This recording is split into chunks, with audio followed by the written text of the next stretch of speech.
Hello, my name is Virginie Lafage. I'm currently the Director of Spine Research at HSS in New York.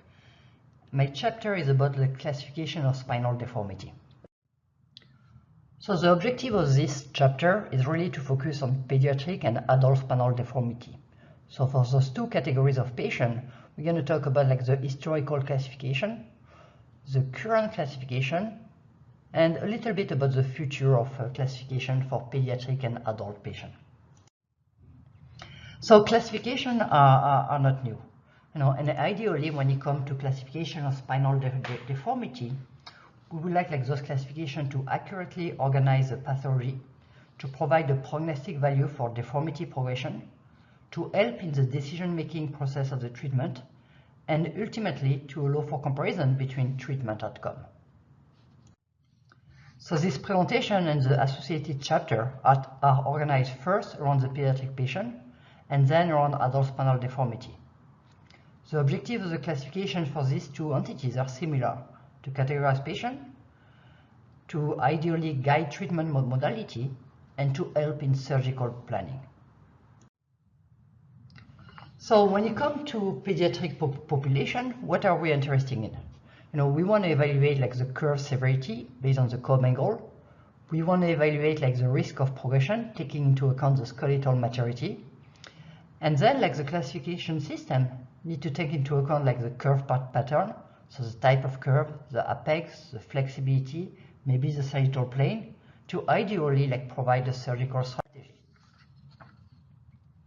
So historical classification are important because they are the basis of modern instrumentation. The first AES classification was designed by Ponseti and Friedman in 1950. While it was very helpful in categorizing the scoliosis, it actually had little relevance in terms of clinical decision making. In the early 80s, King built upon the Ponseti classification using a retrospective study. Their objective was to design a classification associated to surgical efficacy. The classification was based on the description of the corneal curve versus the central sacral line, and also included a flexible index based on bending X-ray. Really, the King classification was a gold standard during 20 years, but now it fell short in several areas, such as inter and intra-observer reliability. It also failed to characterize some specific curve pattern, and surgical efficacy was not adapted to modern techniques, such as CD instrumentation. Due to the limitation of the King classification, Lenke, in conjunction with the ARM study group, divided a new method of classifying AES in 2001. So basically, the Lenke classification includes 6 curve types, structural or non-structural curve. So the main curve are main thoracic, double major, triple major, lumbar curve, or lumbar curve with a main thoracic component. What is interesting about this classification is that it also includes two modifiers.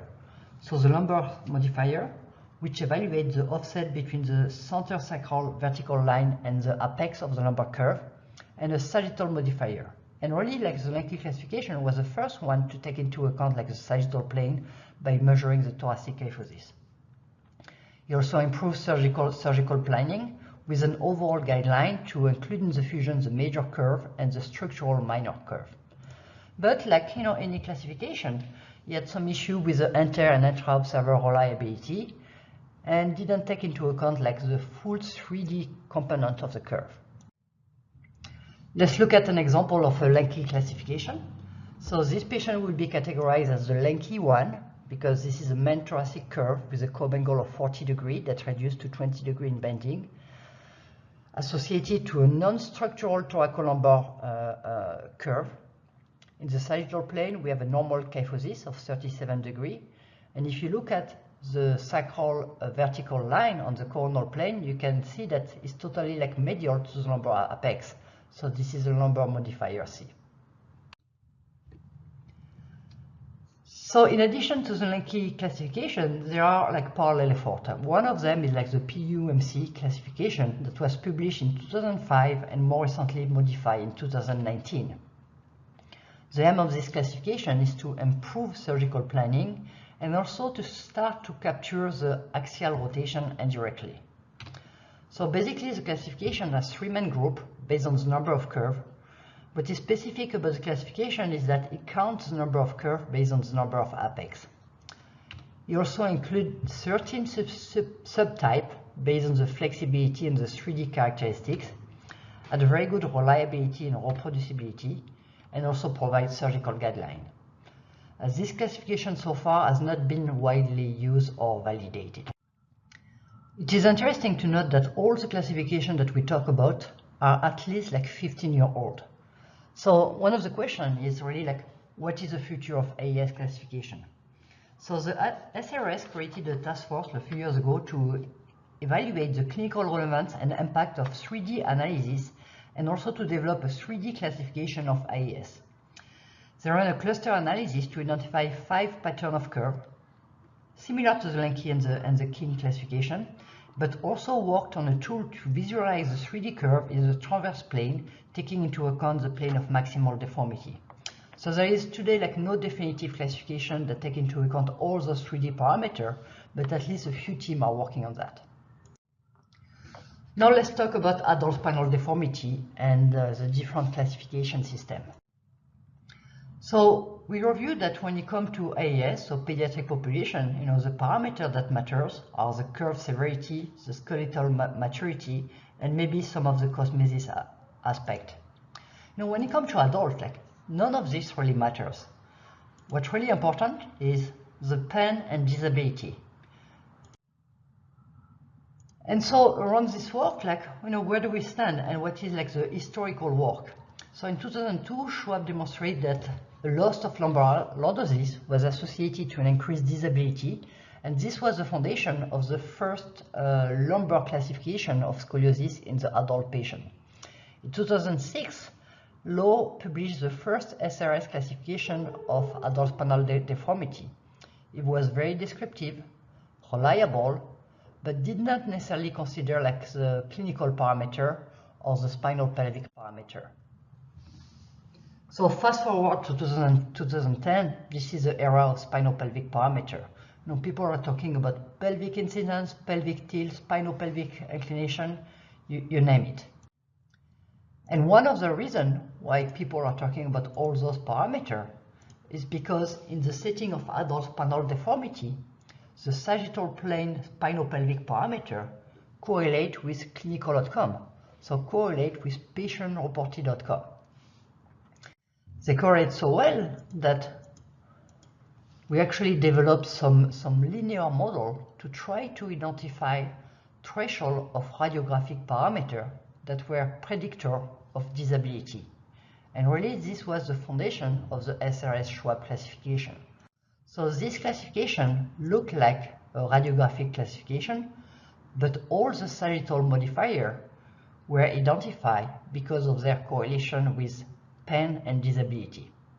So you have 3 sagittal modifiers, PILL, global alignment, and pelvic tilt with 3 grades. And you also have like 4 coronal curve, thoracic, lumbar, double curve, or no curve. The validation of this classification was investigated by Smith, where he demonstrated that when you correct the sagittal plane modifier, you increase the likelihood of the patient to perceive a clinical benefit.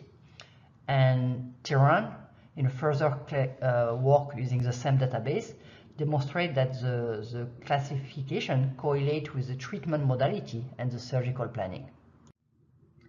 This is an example of classification. So you have a lumbar curve greater than 30 degrees, so it's a type L. Most of the sagittal plane is correct, except a pelvic retroversion of 25 degrees, so the PT grade is plus. This is a totally different type of alignment with no deformity in the coronal plane, so type N, but the 3 sagittal modifiers are both at grade plus, meaning that severe malalignment.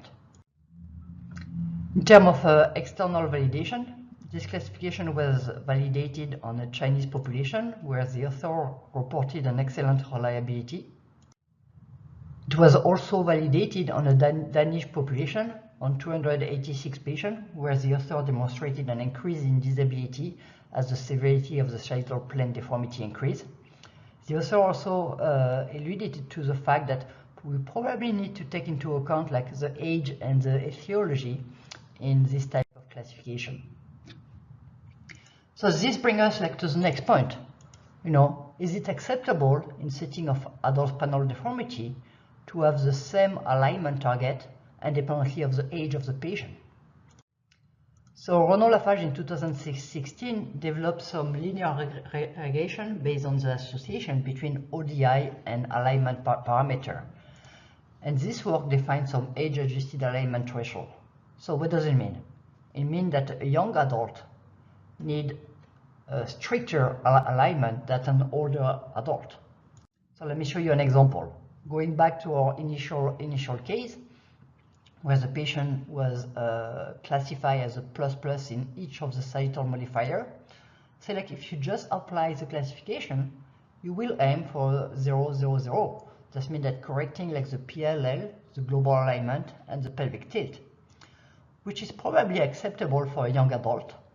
But if your patient is around like 60-year-old, maybe it's also acceptable to aim for a plus category. That means that to tolerate a little bit of sagittal malalignment. If the patient is more like 80-year-old, maybe the current alignment is not too far from a grading point of view from whatever the patient can tolerate. So there's one more point that I want to make in terms of classification of adult spinal deformity is about like the coronal plane. So in 2016, Bio and Q developed a classification of coronal global alignment. So basically the classification has 3 types. Type A will be like the aligned patient. Type B will be coronal imbalance where the plumb line is on the concave side of the lumbar curve. Type C will be a coronal imbalance where the plumb line is on the convex side of the lumbar curve.